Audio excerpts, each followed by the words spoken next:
सालाबादप्रमाणे यावर्षीही श्री नीलगार ज्ञाती संस्थेच्या सभामंडपात श्री दक्षिण कालिका दिनदर्शिकेचे 11वा प्रकाशन सोहळा थाटात संपन्न झाला. कार्यक्रमास अध्यक्ष म्हणून संस्थेचे तहयात ट्रस्टी नारायण काळपगार, शिक्षण संस्थेचे अध्यक्ष सिद्धराम कोनापुरे, महिला मंडळाच्या उपाध्यक्षा गौरी काळपगार हे मान्यवर लाभले होते. कार्यक्रमाचे सूत्रसंचालन संस्थेचे जॉईंट सेक्रेटरी दत्तात्रय पोसनगिरी यांनी केले. मान्यवरांचे स्वागत दयानंद अल्लोळी यांनी केले. आभार प्रदर्शन संस्थेचे माजी सेक्रेटरी सुनील मुनकंपल्ली यांनी केले. सर्वप्रथम संस्थेचे उपाध्यक्ष जयकुमार देगावकर यांनी सर्व मान्यवरांचे आणि दिनदर्शिकेचे संकलन करते गोपाल कालेकर, श्रीनाथ मिराणम यांचा सत्कार करून कार्यक्रमाची सुरुवात केली. यानंतर सर्व देवी देवतांच्या मंदिरात दिनदर्शिकेचे पूजन करून मान्यवरांच्या हस्ते दिनदर्शिकेचे अनावरण करण्यात आले. कार्यक्रमात संस्थेच्या तिन्ही शाखेचे अध्यक्ष, उपाध्यक्ष, पदाधिकारी उपस्थित होते आणि समाज बांधव व जाहिरातदार देखील बहुसंख्येने उपस्थित होते. कार्यक्रमात नारायण काळपगार यांनी आपल्या मनोगतात दिनदर्शिकेविषयी विशेष माहिती दिली. दिनदर्शिकेचे संकलन करते गोपाळ कालेकर आणि श्रीनाथ मिराणम यांनी ही विशेष माहिती दिली. नीलगार ज्ञाती संस्था सोलापूर प्रतिवर्षाप्रमाणे श्री दक्षिण कालिका दिनदर्शिकेचे अनावरण आज आपल्या नीलगार ज्ञाती संस्थेचे उपाध्यक्ष श्री जयकुमार किशोर देवगावकर साहेबांच्या शुभ हस्ते दक्षिण कालिका दिनदर्शिका व दक्षिण कालिका डिजिटल दिनदर्शिका या दोन्ही कॅलेंडरचे अनावरण आज संपन्न झालेले आहे. या दक्षिण कालिकेच्या दिनदर्शिकेच्या माध्यमातून आपल्या कालिका देवीतील मंदिर संकुलातील सर्व देवदेवतांचे पूजाविधी संपूर्ण वर्षाचे नियोजनबद्ध ज्या ज्या तारखेला कुठला कार्यक्रम आहे, कुठल्या महिन्यात कुठला कार्यक्रम आहे याच्या नियोजनबद्ध कार्यक्रम तयार करून या कॅलेंडरच्या माध्यमातून आपण वर्षभरचं नियोजन करून सर्व भाविकांना व समाज बांधवांना विनामूल्य वितरण करीत आहोत. गेल्या 11 वर्षापासून कालिका दिनदर्शिकेचे संपादन व संकल्पनासाठी श्री नारायणराव काळपगार, मी स्वतः गोपाल लिंगप्पा कालेकर व माझे सहकारी श्री स्नेहल नारायण मिराणम यांच्या तिघांवरती या दिनदर्शिकेचे पूर्ण तयारी करण्याची जबाबदारी आमच्यावरती गेल्या 11 वर्षापासून आम्हाला देत आहे. मी नीलगार ज्ञाती संस्थेचा उपाध्यक्ष, दक्षिण कालिका दिनदर्शिका 11व्या वर्षाचं अनावरण संपन्न झालेलं आहे. मी नारायण अमाजी काळपगार, नीलगार ज्ञाती संस्था कालिका मंदिर कायम विश्वास. गेल्या 11 वर्षापासून आम्ही दरवर्षी दक्षिण कालिका दिनदर्शिका हे प्रकाशित करत असतो. आज त्याला 11 वर्ष पूर्ण झाले असेल आणि आज रोजी आम्ही 2025 सालाचे दिनदर्शिका आज रोजी ह्या ठिकाणी प्रकाशित करण्यात आलेला आहे. दिनदर्शिकेमध्ये आमच्या कालिका मंदिर आणि कालिका मंदिर संकुलातील सर्व मंदिरात कोणत्या दिवशी कोणती पूजा होते याचा पूर्ण माहिती त्यात दिलेला असून मंदिरात दरवर्षी 4 नवरात्र साजरे होतात. शारदीय नवरात्र, वाराही नवरात्र, शाकंभरी नवरात्र आणि वसंत नवरात्र असे 4 नवरात्र साजरे होतात. त्या संपूर्ण 4 कार्यक्रमात जो कार्यक्रम आम्ही करतो त्याचा पूर्ण उल्लेख त्यात दिलेला असून मार्गशीर्ष महिन्यात कालिका लक्ष्मी विष्णू मंदिरात पुरुषोत्तम मास हा कार्यक्रमसुद्धा 10 दिवस आम्ही साजरे करतो. त्याचंसुद्धा पूर्ण त्यात विवरण दिलेलं आहे. दिनांक 2 जानेवारी महाराष्ट्र पोलीस दिन म्हणून साजरा केला जातो. त्यानिमित्त सोलापूर जिल्हा ग्रामीण पोलीस मुख्यालयामार्फत महाराष्ट्र शिक्षण प्रसारक मंडळ बाळी संचलित जिजामाता प्रशाला कोंडीच्या अध्यक्षा माजी आमदार निर्मलाताई ठोकळ यांच्या प्रेरणेने व संस्थेचे अध्यक्ष सचिन ठोकळ, सचिवा शिल्पाताई ठोकळ यांच्या मार्गदर्शनाने प्रशालेचे मुख्याध्यापक उदय जाधव यांच्या नियंत्रणाखाली प्रशालेचे एकूण 35 विद्यार्थी व प्रशिक्षक सारंग पाटील, विजयकुमार लांडगे पोलिसांचा अभिमान सोहळा पाहण्यात आला. याप्रसंगी श्वान प्रशिक्षण आणि श्वानाच्या कसरती, बॉम्ब शोध कौशल्य सादर करण्यात आले. त्यानंतर पोलीस खात्यातील शस्त्रसंपत्तीची माहिती सविस्तरपणे पोलीस अधिकारी मुजावर यांनी दिली. कार्यक्रमाचे प्रमुख अतिथी पोलीस मुख्यालयाचे पोलीस निरीक्षक शिंदे हे होते. कार्यक्रमात सहभाग घेणे याबाबत पोलीस ग्रामीण मुख्यालयाचे कर्मचारी मुसळे यांनी तसेच तालुका पोलीस स्टेशनचे पोलीस निरीक्षक, सर्व अधिकारी वर्ग आणि इतर कर्मचाऱ्यांपैकी देवकर यांनी परिश्रम घेतले. पोलीस हवालदार देवकर यांनी सर्व विद्यार्थ्यांना चांगल्या प्रतीचा खाऊ वाटप केला. महाराष्ट्र पोलीस दलाचे तसेच सोलापूर जिल्हा पोलीस मुख्यालयाचे आणि तालुका उत्तर पोलीस ठाण्याचे मनपूर्वक सप्रेम आभार सारंग पाटील आणि सहशिक्षक यांनी मानले. दोनों कहते करें फिर में हिंदी कारण कैसा है कि हर हमेशा वेपन के बारे में जब जानकारी दी तो ज़्यादातर उसका इस्तेमाल हिंदी में किया जाता है. फौजी लफ्ज़ों का इस्तेमाल पूरा तर किस में होता है? हिंदी में होता है. लेकिन मैं उसका अनुकरण आपको मराठी में बताऊँ ताकि आपके ध्यान में जल्दी से और ठीक तरह से आए.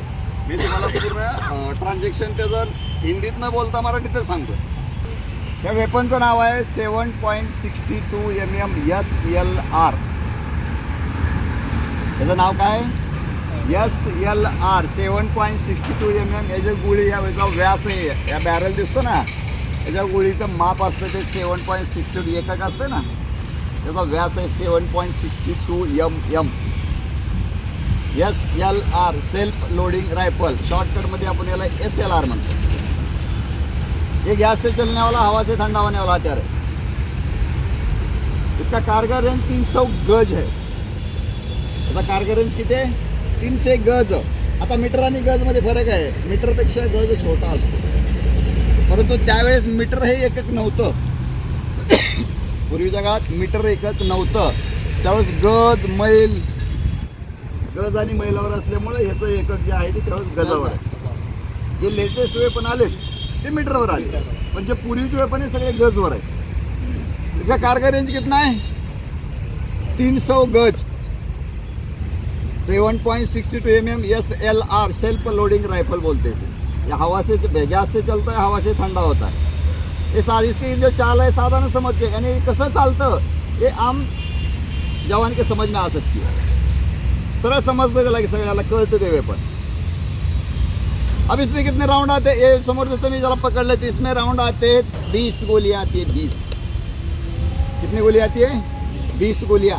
1 मिनट में ये 5 मैगजीन फायर कर सकते, यानी 20 गोली, 30 गोली 1 मिनट में. ये पूर्ण मॅगझिन एका मिनिटात 20 गोळी बसती ना, एका मिनिटात ते संपवतं. SLR ॲटोमॅटिक आहे, सेमी ॲटोमॅटिक, म्हणजे एक वेळ ट्रिगर दाबला की एकच गोळी, एक वेळ ट्रिगर दाबला एकच गोळी.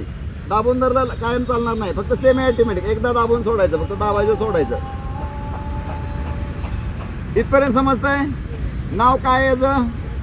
SLR self loading rifle. कारगर रेंज 300 गज आहे. आता हे बनलं कुठं? ते बेल्जियममध्ये बनलेलं. DJ शेव नावक याचा शास्त्रज्ञ होता. DJ शेव नावक शास्त्रज्ञ इसको बनाया है.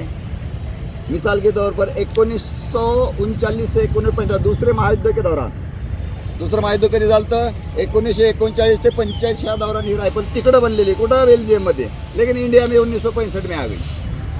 भारतात कधी आली? 1965ला आपल्या भारतात यायला चालू झाली.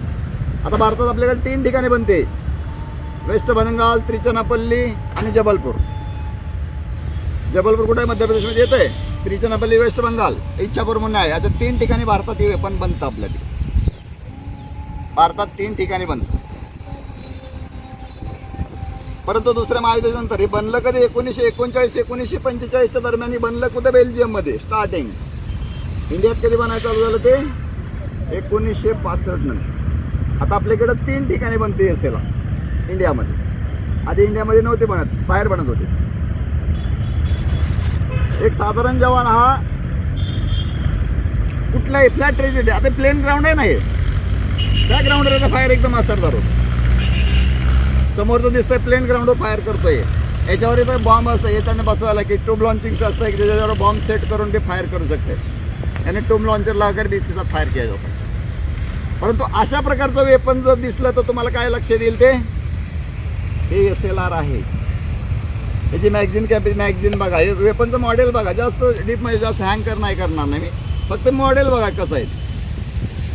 याला SLR म्हणतात. म्हणजे असं वस्तू जर काही दिसली तुमच्या लक्षात पाहिजे की बंदूक आहे आणि असण्याची SLR आहे. याला बॅरल म्हणतात. हे पकडायला कॅरिंग हँडल म्हणतात. ही मॅगझिन असते. इथं असतो ट्रिगर. ही ट्रिगर दाबली की गोळी फायर होती. हे पकडायला पिस्टल ग्रिप. या मॅगझिनमध्ये 20 गोळ्या बसतात. किती गोळ्या बसतात त्या मॅगझिनमध्ये? 20 गोळ्या बसतात. याला SLR म्हणतात. 1965ला आपल्याकडे बनायला चालू झाली. भारतामध्ये 3 ठिकाणी बनते. याच्यापेक्षा जास्त काय डोक्यावर लोड घेऊ नका. फक्त SLR आहे. 2 जानेवारी 1961 रोजी महाराष्ट्र पोलिसांना राज्य पोलीस ध्वज सादर केल्याच्या स्मरणार्थ 2 जानेवारी रोजी महाराष्ट्र पोलीस स्थापना दिन साजरा केला जातो. याचे औचित्य साधून शहर वाहतूक पोलीस शाखेतर्फे कुचन प्रशाला व कनिष्ठ महाविद्यालय व्यवसाय शिक्षण विभागात 64वा पोलीस रायझिंग डे साजरा करण्यात आला. कार्यक्रमाच्या सुरुवातीला महाराष्ट्र राज्य पोलीस दलाच्या इतिहासाला उजाळा देत असताना 1936 बॉम्बे प्रांत पोलीसपासून 1961 साली महाराष्ट्र राज्य पोलीस दल कशा पद्धतीने कार्यक्षेत्र वाढवत गेले, भारताचे तत्कालीन पंतप्रधान पंडित जवाहरलाल नेहरू यांनी महाराष्ट्र पोलीस दलास ध्वज सादर केल्याचे सांगितले. तसेच विद्यार्थ्यांना पोलीस दलातील विविध शाखेची माहिती आणि कायदेविषयक आणि संरचनाविषयक माहिती प्राचार्य युवराज मेटे यांनी दिली. प्रमुख पाहुणे प्रवीण पारडे यांनी वाहतूक नियमांचे पालन करणे गरजेचे आहे याविषयी सविस्तर मार्गदर्शन केले. वाहन चालवताना मोबाईलचा वापर करू नये. खूप गरजेचे असल्यास वाहन बाजूला घेऊन बोलावे. त्यासाठी दुचाकी गाडीवर ट्रिपल सीट तसेच क्षमतेपेक्षा जास्त लोकांनी वाहनातून प्रवास करू नये. तसे झाल्यास ते मृत्यूला आमंत्रण देणे ठरू शकते असे सांगितले. या कार्यक्रमासाठी सहाय्यक महिला फौजदार निलोफर शेख, उपप्राचार्य अनिल लिंबाळकर, उपमुख्याध्यापक मधुकर धर्मसाले, पर्यवेक्षक दत्तात्रय मेरगू, प्रणिता सामल, मल्लिकार्जुन जोकारे, कविता गेंगाणे उपस्थित होते. याप्रसंगी RSP शिक्षक शरीफ चिकनळी यांनी सूत्रसंचालन केले तर आभार प्रदर्शन संतोष पवार यांनी केले. सर्वप्रथम सर्व मुलांना, सर्व आपल्या शाळेतील शिक्षक वर्गांना पोलीस स्थापना दिवसाच्या हार्दिक शुभेच्छा. आदरणीय व्यासपीठावर उपस्थित असलेले सर्व मान्यवर विद्यार्थी मित्रांनो व सर्व शिक्षक वर्ग, आज या ठिकाणी पोलीस स्थापना दिवस 2 जानेवारी 1961 हा संपूर्ण महाराष्ट्रात पोलीस दिन म्हणून मोठ्या उत्सवात साजरा केला जातो. कारण याची माहिती तुम्हाला माहिती असणं गरजेचं आहे. आता तुम्ही म्हणा रेंजिंग डे म्हणजे काय? रेंजिंग डे म्हणजे पोलीस स्थापना दिवस. प्रत्येक गोष्टीला स्थापना दिवस असतो. ज्यावेळेला आपल्या शाळेची स्थापना झाली त्यावेळेला त्या शाळेची एक तारीख ठरलेली असते. त्यावेळेला आपण त्या शाळेची ती तारीखनुसार आपण त्या शाळेचा वर्धापन दिन साजरा करतो. त्याच पद्धतीने एखादा मुलगा ज्यावेळेला जन्माला येतो त्याची तारीख ठरलेली असते, त्या तारखेला आपण त्याचा वाढदिवस करतो. त्याच्यामुळे आपण महाराष्ट्रात राहतो, महाराष्ट्रात कायदा व सुव्यवस्था अबाधित राखण्याकरता 2 जानेवारी 1961 रोजी महाराष्ट्र देशाचे पंतप्रधान पंडित जवाहरलाल नेहरू यांनी महाराष्ट्र पोलीस दलाची निर्मिती केली. आता तुम्ही म्हणाल महाराष्ट्र पोलीस दलाची निर्मिती केली, पण त्या अगोदर महाराष्ट्र पोलीस दल अस्तित्वात होता का? अगदी बरोबर आहे. ज्यावेळेला 1947ला देश स्वतंत्र झाला, ब्रिटिशांनी आपल्याला लगेच स्वतंत्र दिलेले नाही. त्यानंतर 3 वर्ष ब्रिटिश साम्राज्यामध्ये जे हिंदू पोलीस म्हणजे आपल्या महाराष्ट्रातले जे पोलीस म्हणून काम करत होते त्यांना आपण मदतीला म्हणून घेतलेला आहे. आणि 1950 नंतर ज्यावेळेला राज्यघटना तयार झाली, त्या राज्यघटनाच्या अनुषंगाने त्या ब्रिटिश सरकारमध्ये काम करणाऱ्या पोलिसांना आपण आपल्या सेवेत महाराष्ट्र पोलीस दलात सामील करून घेतलेला आहे.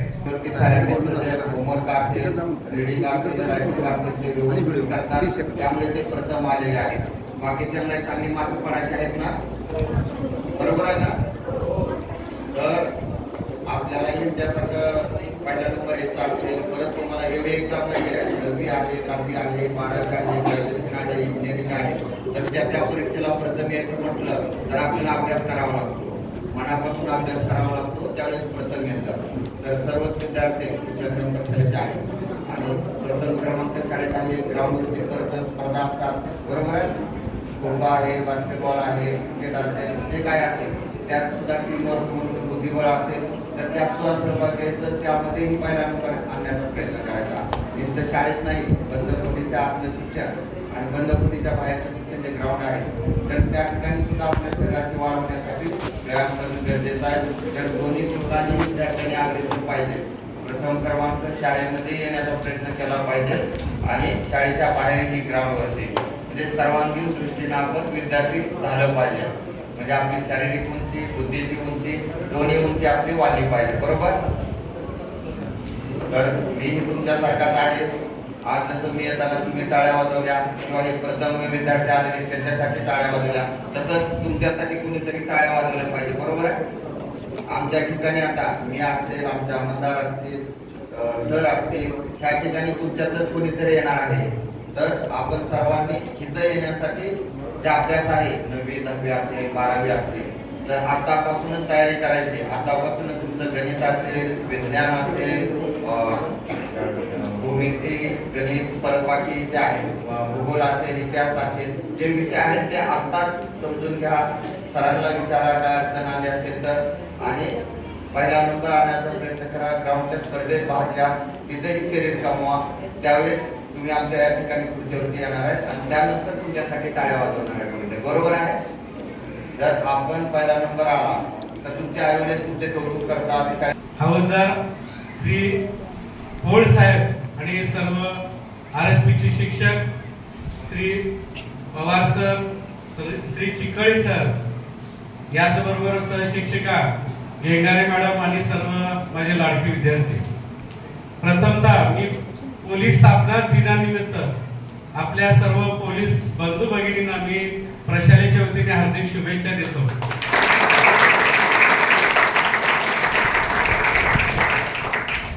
आपणा सर्वांना लहानपणापासून एक वर्दीचे आकर्षण सगळ्यांनाच असतं. आता या मुलापेक्षा RSPचा हा ड्रेस आहे तो जरा वेगळा दिसतोय. तसं पोलीस खात्यांचा एक जो युनिफॉर्म आहे तोही एक वेगळा असतो आणि त्याच्याबद्दल आपल्या सर्वांच्या मनामध्ये एक आदरयुक्त भीती असते की आपण एखादं चुकीचं काम केलं तर त्याला त्याबद्दल आपल्याला कोणीतरी विचारणार आहे आणि म्हणून मग जे घटनेमध्ये जे नियम केलेले आहेत त्यानुसार आपण चालतो आणि म्हणून समाज एक सुदृढ समाज आहे किंवा एक देशाची जी जडणघडण आहे ती यातून होत असते. म्हणून पोलिसांना समाजामध्ये खूप मान आहे. आता तुम्हाला कधी तुमच्या लक्षात पण येत नसेल की पोलीस यांना देखील एक कुटुंब असतं. त्यांना आई वडील आहेत, त्यांना पत्नी आहेत, मुलं आहेत, भाऊ आहे, बहीण आहे.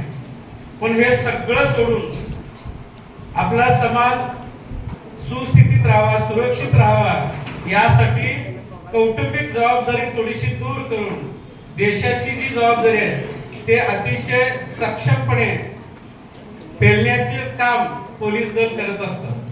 त्यामुळे आपण सर्वांनी त्यांना सहकार्य करणं गरजेचं आहे. आणि महाराष्ट्र पोलिसांची तर एक वेगळी ओळख आहे भारतामध्ये.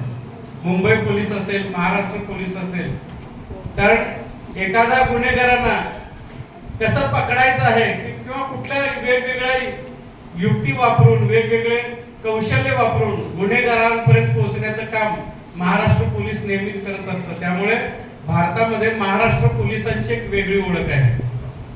आता आपल्याकडे वाहतूक शाखेचे सर्व अधिकारी वर्ग आलेले आहेत की तुम्हाला वाहतुकीचे नियम काय आहेत. बऱ्याच वेळा आपण घरातून शाळेपर्यंत येत असतो, मग अनेक रस्त्याने यावं लागतं, अनेक चौक असतात. सोलापूर महानगरपालिकेच्या वतीने हुतात्मा वीर विठ्ठलराव कोतवाल यांची पुण्यतिथी दिनानिमित्त काउन्सिल हॉल येथील महापौर यांच्या कार्यालयात हुतात्मा वीर विठ्ठलराव कोतवाल यांच्या प्रतिमेस सहाय्यक आयुक्त गिरीश पंडित यांच्या हस्ते पुष्पहार अर्पण करून अभिवादन करण्यात आले. याप्रसंगी कामगार कल्याण व जनसंपर्क अधिकारी ओमप्रकाश वाघमारे, पांडुरंग चौधरी, भीमराव गंगधरे, मलिना चौधरी, संतोष धोत्रे, किशोर शेटे, सुनील इंगळे, संजय जोगीपेटकर, ज्ञानेश्वर काळे आदी मान्यवर उपस्थित होते. खासदार प्रणितीताई शिंदे यांच्या उपस्थितीत सोलापूर शहर काँग्रेस कमिटीच्या वतीने क्रांतिज्योती सावित्रीबाई फुले यांच्या जयंतीनिमित्त शुक्रवार दिनांक 3 जानेवारी 2024 रोजी सकाळी ठीक 10 वाजता सोलापूर शहर काँग्रेस भवन येथे त्यांच्या प्रतिमेस पुष्पहार अर्पण करून अभिवादन करण्यात आले. काँग्रेस पक्षाचे सर्व समन्वय समिती सदस्य, माजी नगरसेवक, नगरसेविका, ब्लॉक फ्रंटल सेल अध्यक्ष, पदाधिकारी आणि कार्यकर्त्यांची यावेळी उपस्थिती होती. राजकीय क्षेत्रात येऊ शकलो, फक्त महाराष्ट्रात नाही पण देशभरात त्यांना प्रोत्साहन मिळालं.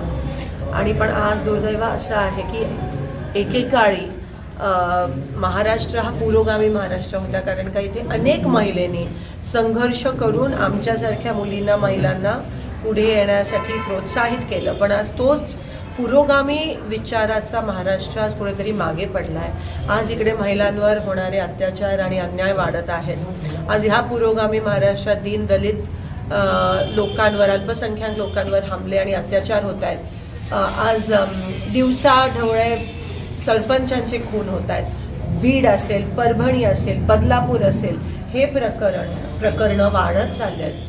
BJPची सत्ता देशात आणि महाराष्ट्रात आल्यापासून एकंदरीत कायदा सुव्यवस्था पूर्ण ढासळला आहे. कोणाला भीती राहिली नाही आहे पोलिसांची. सगळ्यांनी कायदा सुव्यवस्था एकंदरीत हातात घेण्याचा प्रयत्न या ठिकाणी केला आहे. राज्यकर्ते जे असतील, CM असतील, स्वतः खुद पाठीशी घालायचा प्रयत्न करतायत. काही लोकांना रेकॉर्डवर आणतात, विधानसभेत रेकॉर्डवर म्हणतात की जे परभणीचं प्रकरण आहे, रेकॉर्डवर ते म्हणाले मुख्यमंत्री की हत्या ही वेगळ्या कारणामुळे झाली आणि पोस्टमार्टमच्या रिपोर्टमध्ये हत्या मारहाणीमुळे झाली असं एकंदरीत दिसून येतं आहे. आणि मुख्यमंत्री म्हणतात की हार्ट अटॅकमुळे. तफावत एवढी आहे, कुठेतरी मुख्यमंत्री असो, सत्ताधारी असो, हे जे खुनी आहेत त्यांना पाठीशी घालण्याचा प्रयत्न करतायत. आज कोणीही या महाराष्ट्रात सुरक्षित राहिलं नाही आहे. महिला राहिल्या नाही आहेत, लोकं राहिली नाही आहेत, गावकरी, गरीब कोणीही राहिलं नाही आहे. आणि एकंदरीत पूर्णपणे ही असं होत असताना तिथे सत्ता कोणाला मिळाली पाहिजे, कोणाला कोणतं मंत्रीपद मिळालं पाहिजे, त्याकडे जास्त लक्ष केंद्रित होत होतं. आणि दुसरीकडे हे गोरगरीब लोक त्या ठिकाणी मरत होते आणि त्यांच्यावर अन्याय होत होता. ह्या गोष्टीचा मी मुख्यमंत्र्यांचा निषेध करत आहे. आणि हा महाराष्ट्राला आता पुन्हा एकदा पुरोगामी पथावर आणण्याची जबाबदारी ही महाराष्ट्रात राहणाऱ्या प्रत्येक माणसाची आहे, शेतकऱ्याची आहे, महिलेची आहे, गोरगरीब कामगाराची आहे, आपल्या सगळ्यांची आहे. पण का राज्यकर्त्यांकडून आता फारशा अपेक्षा राहिल्या नाही. जानेवारी महिन्यामध्ये होणाऱ्या यात्रेच्या निमित्ताने भारतीय जनता पार्टीच्या वतीने टिळक चौक येथे मानाच्या नंदीध्वजाचे पूजन करण्यात आले.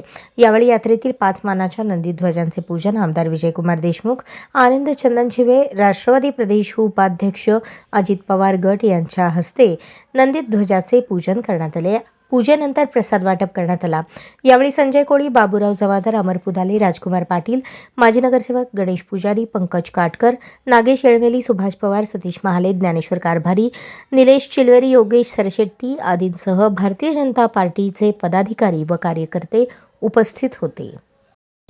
आज 1 जानेवारी 2025 नवीन वर्षाचं औचित्य साधून आज टिळक चौक येथे भारतीय जनता पार्टी सोलापूर शहर, भारतीय जनता पार्टी युवा मोर्चा तसेच आमचे विद्यमान आमदार माननीय विजयकुमारजी देशमुख मालक तसेच सोलापुराचे शहर अध्यक्ष नरेंद्रजी काळे साहेब यांच्या मार्गदर्शनाखाली आज टिळक चौक येथे 5 नंदीध्वजाची पूजा व प्रसाद या ठिकाणी सर्व भक्त व भाविकांना ठेवण्यात आला. तसेच सोलापूर शहरातील भारतीय जनता पार्टीचे सर्व पदाधिकारी तसेच भारतीय जनता पार्टी युवा मोर्चाचे पदाधिकारी यांच्या वतीने पूर्ण महाराष्ट्रभर चाललेलं भारतीय जनता पार्टीचं सदस्यत्व अभियान प्रत्येक नागरिकाला भारतीय जनता पार्टीचे सदस्य करून घेण्यासाठी या ठिकाणी आज आमदार विजयकुमार देशमुख व शहराध्यक्ष नरेंद्रजी काळे यांच्या मार्गदर्शनाखाली अभियान राबवण्यात आलं. येथील नागरिकांचा उत्कृष्ट प्रतिसाद या ठिकाणी मिळाला. या कार्यक्रमाचे परिश्रम संजयजी कोळी, राजकुमारजी पाटील, राजाभाऊ पुजारी, नागेशजी हेमिळी, सुभाषजी पवार, केदारजी पुजारी आदी सर्व पदाधिकारी व कार्यकर्त्यांनी घेतला. कार्यक्रम अतिशय चांगल्या पद्धतीने संपन्न. महानगरपालिका मुलींची उर्दू शाळा कॅम्प येथे आयोजित सावित्रीबाई फुले जयंती बालिका दिन महिला मुक्ती दिन म्हणून साजरी करण्यात आली. सदर प्रसंगी कार्यक्रमाचे प्रमुख पाहुणे म्हणून फैयाज शेख उपस्थित होते. त्यांनी मुलांना मार्गदर्शन करताना सावित्रीबाई फुले यांच्या कार्याची माहिती दिली आणि मुलांना प्रश्न विचारून त्यांच्या हस्ते बक्षिसे देण्यात आली. जयंतीनिमित्त आयोजित कार्यक्रमात शाळेतील मुलींनी सावित्रीबाई फुले यांची वेशभूषा धारण केली होती. सावित्रीबाई फुले यांच्या जीवनावर नजमा मकानदार, सकीना कुरेशी, सादिया मडकी या विद्यार्थिनींनी आपले मनोगत व्यक्त केले. कार्यक्रमाचे सूत्रसंचालन यास्मीन शेख यांनी तर प्रास्ताविक मुख्याध्यापिका नाझनीन कोरबू यांनी केले. कार्यक्रम यशस्वी करण्यासाठी पठाण, उम्मे सलमा, सय्यद शहनाज बेगम, सिद्दीका शेख, वाजिदा शेख, हनीफा गुंता यांनी परिश्रम घेतले. कार्यक्रमाचे आभार खालिदा शेख यांनी मानले. आज यहाँ पर बालिका दिवस 3 जनवरी सावित्रीबाई फुले का जन्मदिन यहाँ पर मनाया जा रहा है। तो इसी सिलसिले में यहाँ पर 2-3 बच्चे जो है लड़कियाँ सावित्री बनकर आए हुए हैं। उनको देखते के साथ में हमको ऐसा लगा कि सचमुच ये छोटी सावित्री है। यहाँ पर खास तौर पर सावित्री दिन का जन्मदिन मनाने का मतलब क्या है कि उन्होंने जो है बचपन से ही तालीम हासिल करने की जो जिद अपने दिल में रखी थी वो अपने शोहर के साथ मिलकर मुकम्मल की। देखो उस जमाने में लड़कियों को ज्यादा पढ़ाया नहीं जाता था, हालात खराब थे, लेकिन फिर भी बोलते ना किस्मत में रहा तो अल्लाह ताला जहाँ चाहा वहाँ रहा देता है। तो उनके शोहर पढ़े लिखे थे, वो समझ गए अपनी बीवी की क्या इच्छा है। उन्होंने अपनी बीवी का साथ देते हुए बीवी को खुद पहला पढ़ाई लिखाई, उसके बाद में एक छोटा सा मदरसा उन्होंने खोला था जिसमें उन्होंने अपनी बीवी को मौलिमा का दर्जा दिया। तो वो पढ़ते पढ़ते क्या हो गई, बहुत बड़ी मौलिमा बन गई। और उन्हीं की कोशिशों की वजह से आज हम आजादाना तौर पर यहाँ पर लड़कों के साथ में बैठ कर लड़कियाँ तालीम हासिल कर रहे हैं, ये बहुत बड़ी खुशी की बात है। उसके बाद भी बहुत सारी तकलीफों का सामना लड़कियों को मिला, लेकिन जहाँ पर अपनी माएँ अपने बच्चों को पढ़ाने के लिए खुद से जो तैयार नहीं होती ना, तब तक वो बच्ची का भला नहीं होता, तब तक वो बच्ची की जिंदगी कामयाब नहीं होती। मेरी माँ भी एक सावित्री से बढ़कर ऐसा मैं मानती हूँ, क्योंकि मेरी मम्मी उस वक्त 7वीं जमात में पढ़कर बैठ गए। हमारी नानी का ऐसा ख्याल था कि नहीं, लेडीज है, लड़की है, पूरा में नंबर लगा नहीं भेजेंगे। लेकिन मेरी अम्मी जो है वो हम 5 बहनों को माशाल्लाह इतनी बुलंद और अच्छे आला दर्जे की तालीम दिए कि हम सोलापुर छोड़कर दूसरे जिले में जैसे बम्बई, पूना शहर में जाकर औरंगाबाद बनकर तालीम हासिल कर तुम्हारे सामने मौलिम बन के खड़े हुए। तो 3 जनवरी सावित्रीबाई फुले की पैदाइश का दिन है, जिसे हम सभी बालिका दिन के तौर पर मनाते हैं। तो इस प्रोग्राम के तहत यहाँ पर महानगर पालिका लड़कियों का उर्दू मदरसा यहाँ पर तशरीफ फरमा अब्दुल अजीज मोहतरम फैयाज शेख सर और साथ ही तमाम स्टाफ और तमाम प्यारे बच्चों, अस्सलाम वालेकुम। आज इस प्रोग्राम का मकसद हमको मालूम हुआ अभी कि सावित्रीबाई फुले का पैदा हुए थे 3 जनवरी 1831 में, और उस वक्त का एक फकरा था चूल्हानी मूल, यानी लड़की होंगी तो सिर्फ घर का चूल्हा संभालेंगी और क्या करेंगी, मूल यानी बच्चों को पालेंगी, बच्चों को उनकी परवरिश करेंगी, उनकी देखभाल करेंगी। लेकिन सावित्रीबाई फुले ने उस वक्त जो है इस जुमले को गलत साबित कर दिया और उन्होंने लड़कियों की तालीम के लिए कोशिश की। अभी बताए ना, सलमा पा पता है, शहनाज़ा पा पता है, यासीना पा पता है, कि उस दौर से जो है लड़कियों की तालीम को आम करने के लिए उन्होंने कोशिश की। और आज हम देखते हैं कि आज की हर लड़की जो है हर फील्ड में जो है अच्छा अपना मकाम पैदा करी है ना। आज हम देखो लड़की जो है टीचर बन रहे, इंजीनियर बन रहे, डॉक्टर बन रहे, पायलट बन रहे, रेल चला रहे, है कि नहीं। तो ये सब किसकी कोशिशों की बदौलत हमको आज हम इधर है सावित्रीबाई और उनके साथ और एक मुस्लिम खातून थी जिन्होंने सावित्रीबाई की मदद की तालीम को आम करने में, और साथ ही उनकी जो साथिया सावित्रीबाई फुले के शोहर ज्योतिबा फुले। सोलापूर येथे सध्या कांदा व उसाला भाव वाढवून देण्यात यावा असे आवाहन प्रभाकर भैया देशमुख आणि जनशक्ती संघटनेच्या वतीने करण्यात आले आहे. शेतकरी बांधव संजय पवार, शाखा अध्यक्ष आकाश खरात, बंटी वर्डे, गणेश डोंगरे, अभिजित चटके, लाडजी नदाफ आदी शेतकरी बांधव यावेळी मोठ्या संख्येने उपस्थित होते. मी महाराष्ट्र राज्य जनहित शेतकरी संघटना संस्थापक अध्यक्ष प्रभाकर भैया देशमुख माझ्या ह्या महाराष्ट्र राज्यातल्या व माझ्या सोलापूर जिल्ह्यातल्या ज्या शेतकऱ्यांसाठी आदरणीय राज्याचे नेते तथा कर्तव्यदक्ष उपमुख्यमंत्री अजितदादा पवारसाहेबांनी 5 वर्षापूर्वी ज्यावेळेस महाविकास आघाडीची सत्ता आली त्या टायमाला त्यांनी रेग्युलर कर्ज भरणाऱ्या कष्टकरी शेतकऱ्यांना छत्रपती शिवाजी महाराज सन्मान प्रोत्साहनपर 50,000 रुपये जाहीर केलेले आहेत। त्याच्यानंतर दादा एकनाथ शिंदे सरकार आलं, त्यात पुन्हा दादा दुसऱ्यांदा अर्थमंत्री झाले, पुन्हा आता तिसऱ्यांदा विधानसभेचं इलेक्शन लागलं 5 वर्षानंतर परत अजितदादासाहेब अजून तिसऱ्यांदा अर्थमंत्री झालेत, हॅट्रिक केली अर्थमंत्रीपदाची। आणि खरोखरच अजितदादासाहेब तुम्ही शेतकऱ्यांचे कैवारी आहात, परंतु दुःख वाटतं की ज्या योजनेमधून तुम्ही 50,000 रेग्युलर कर्ज भरणाऱ्यांना जाहीर केलेले आहेत, कर्जमाफीचा हा विषय चालू आहे, प्रोसेस चालू आहे, किती लाखापर्यंत कर्जमाफी करता आम्ही वाट बघतोय, सरसकट कर्जमाफी करतो म्हणून तुम्ही शब्द दिला आहे, परंतु अद्याप तशा पद्धतीनं काय वाटचाल दिसत नाही। आणि या बाबतीत आणि कांदा अनुदान जे तुम्ही जाहीर केलेलं आहे 2 वर्षापूर्वी ते अद्याप कष्टकरी कांदा उत्पादक शेतकऱ्यांच्या खात्यावरती जमा नाही, 50-55 कोटी रुपये येणे आहेत। तर आत्ताच जिल्ह्याचे कर्तव्यदक्ष DDR आदरणीय किरण गायकवाड साहेबांना भेटून मी 50,000 ज्यांचे रेग्युलर कर्जाचं प्रोत्साहनपर जाहीर केलेले मिळाले नाहीत त्यांची यादी घेतलेली आहे। यामुळे तातडीने येत्या 8 ते 15 दिवस वाट बघतोय। सालाबादप्रमाणे श्री सिद्धरामेश्वर यात्रेच्या नंदीध्वज मार्ग पाहणी दौरा आयोजित करण्यात आला होता। त्याची सुरुवात नंदीध्वजाचे प्रमुख मानकरी राजशेखर हिरेहब्बू यांनी पोलीस आयुक्त M. राजकुमार, पालिकेचे अतिरिक्त आयुक्त संदीप कारंजे यांच्या प्रमुख उपस्थितीत नंदीध्वज मार्गाचा पाहणी दौरा केला।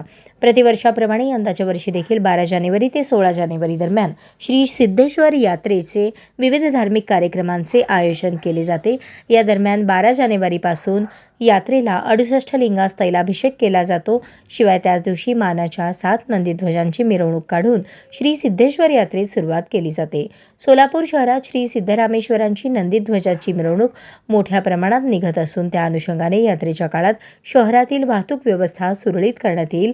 तसेच यात्रेच्या दरम्यान कोणताही अनुचित प्रकार घडू नये याकरता पोलीस आयुक्तालयाकडून योग्य ती खबरदारी घेतली जाईल, अशी प्रतिक्रिया पोलीस आयुक्त M. राजकुमार यांनी दिली।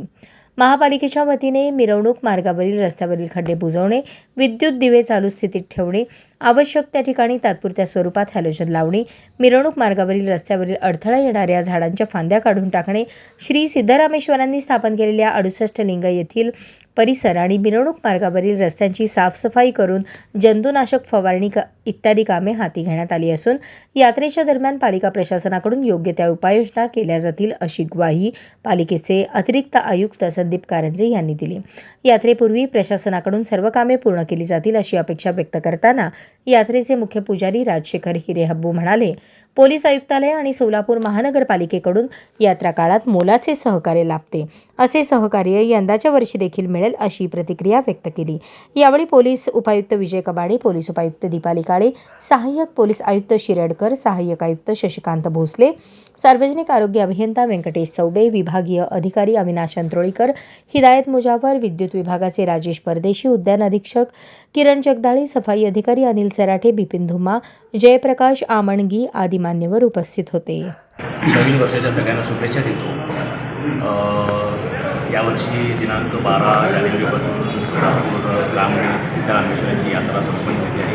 यात्रेमध्ये आज या हिऱ्याबोळींच्या वाड्याच्या ठिकाणी आपण सर्व जमलेलो आहोत आणि यात्रेमध्ये ज्या ज्या काही अडचणी आहेत त्या हिऱ्याबोळी यापूर्वीच महापालिकेला कळवलेल्या आहेत। त्या माध्यमातून आपण महापालिकेच्या तयारी चालू केलेली आहे। त्याचबरोबर ज्या काही महापालिकेच्या ज्या जबाबदाऱ्या आहेत त्या आपल्याला प्रतिवर्षीप्रमाणे निश्चितपणे पूर्ण करून यात्रेमध्ये कुठेही गालबोट लागणार नाही याची सर्वतरी दक्षता या माध्यमातून घेण्यात येईल।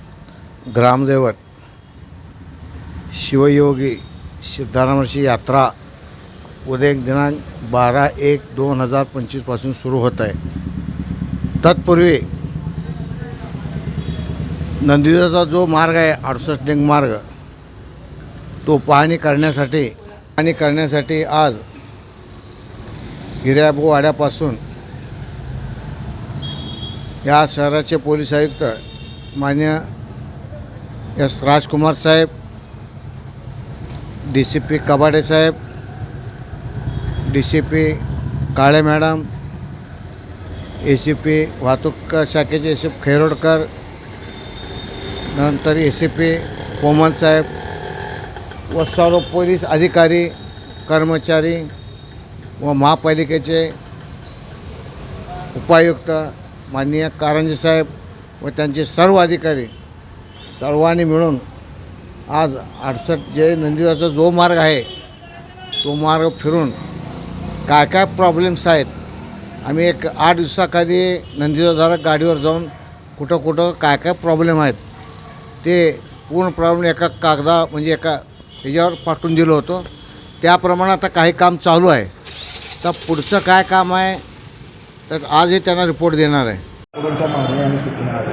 आज आपलं सिद्धेश्वर महाराजच्या जानेवारी 13, 14, 15 दिवस जे होणारे कार्यक्रम जे आहेत त्यानुसार आमच्या पूर्ण मार्ग आणि जे ठिकाणी कार्यक्रम होणार आहे, गर्दी जमणार आहे त्या ठिकाणी पोलीस विभाग आणि कॉर्पोरेशनच्या संयुक्त भेट स्पॉट व्हिजिटसाठी आज आलेल्या आहे. आणि नियोजकाकडून पण आम्ही ऐकून घेतलेलं आहे, त्यांच्या काय अडीअडचणी त्यांनी सांगितलेलं आहे, त्याचं जे काही सोल्युशन्स काढायचे त्याबद्दल आमच्या इच्छा चालू आहे. आणि सर्व स्पॉट व्हिजिट झाल्यानंतर हे दरवर्षी चांगला बंदोबस्त पोलीस विभागाकडून होत आहेत आणि ते कसा इम्प्रूव्ह करायचे, आणखी जनतेला काय सुविधा देण्यात येईल, मागच्या वर्षी काही कमतरता असलं तर ते कसं पूर्तता करायची त्या दृष्टीने आमचं नियोजन राहील. कलेक्टर ऑफिस पण 2 वेळ या विषयावर बैठक घेतलेल्या आहे आणि त्यांनी पण आम्हाला जे काही सहकार्य लागेल ते पूर्ण करणार आहे. कॉर्पोरेशन, कलेक्टर ऑफिस आणि पोलीस आयुक्तालय अशा आमच्या संयुक्त प्रयत्न पूर्ण जनतेला कुठलाही प्रकारचा त्रास नसताना हे 3 दिवसाचा कार्यक्रम आणि पूर्ण गटायात्रा होईल असं आमच्या अपेक्षा. मार्गाच्या बाबतीमध्ये अनेक वेळा त्याची चर्चा केली जाते आणि अक्षरेच्या वेळी हा सर्वात मोठा प्रश्न आहे की मार्गाच्या बाबतीमध्ये पोलीस प्रशासनाकडून असे वेगळे काही नियोजन असू शकते. दरवर्षी गर्दी वाढत जात आहे, मार्ग तेवढाच आहे आणि जे बाकी इन्फ्रास्ट्रक्चर बघितलं तर ते आजूबाजूच्या कॅरेजवेला नंबर ऑफ व्हेकल्सपासून सर्व वाढत जात आहे. त्यामुळे अवेलेबल इन्फ्रास्ट्रक्चरमधून आम्हाला क्राऊड मॅनेजमेंट करण्यात येते. ते बॅरिकेडिंग्स असो किंवा इतर 2 आणखी 50 मीटर अगोदरपर्यंत बॅरिकेडिंग लावून आम्ही जे पब्लिक पायी चालण्यासाठी किंवा पायी उभे राहण्यासाठी त्यांना जे जागा मिळेल ते जास्ती करून देण्याच्या दृष्टीने प्रयत्न. काय आव्हान कराल सोलापूरकरांना आणि भक्तांना प्रशासनाकडून? हे एक सोलापूरला एक मुख्य धार्मिक कार्यक्रम आहे. ते धार्मिक भावनेने सर्वांनी सहभाग घेऊन आशीर्वाद घ्यायचे. बाकी यात कुठल्याही प्रकारच्या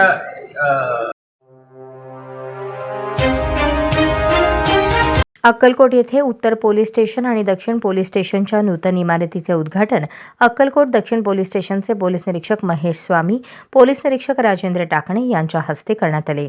यावेळी अक्कलकोट दक्षिण पोलीस स्टेशनचे पोलीस निरीक्षक महेश स्वामी, पुणे येथील कन्स्ट्रक्शन्सचे मालक अंकिता तसेच अक्कलकोट उत्तर पोलीस स्टेशनचे पोलीस निरीक्षक राजेंद्र टाकणे, अभिजित माने, अक्षय गरड, यश पाताळे, अनिकेत माशाळे, सहाय्यक पोलीस निरीक्षक अमोल माने, पोलीस अधिकारी मनोहर ढोरे, पोलीस उपनिरीक्षक संतपाल कांबळे, पोलीस हवालदार सुनील माने, पोलीस हवालदार संजय जाधव, API पोलीस अधिकारी सुरवसे माने, हवालदार दासरे, गोटे, हवालदार मियावाले आदींसह पोलीस कर्मचारी मोठ्या संख्येने उपस्थित होते. अक्कलकोट येथे दक्षिण पोलीस स्टेशन आणि उत्तर पोलीस स्टेशनच्या इमारतीचा उद्घाटन सोहळा थाटात संपन्न झाला. यावेळी उद्घाटन करताना पोलीस निरीक्षक महेश स्वामी आणि राजेंद्र टाकणे दिसून येतात.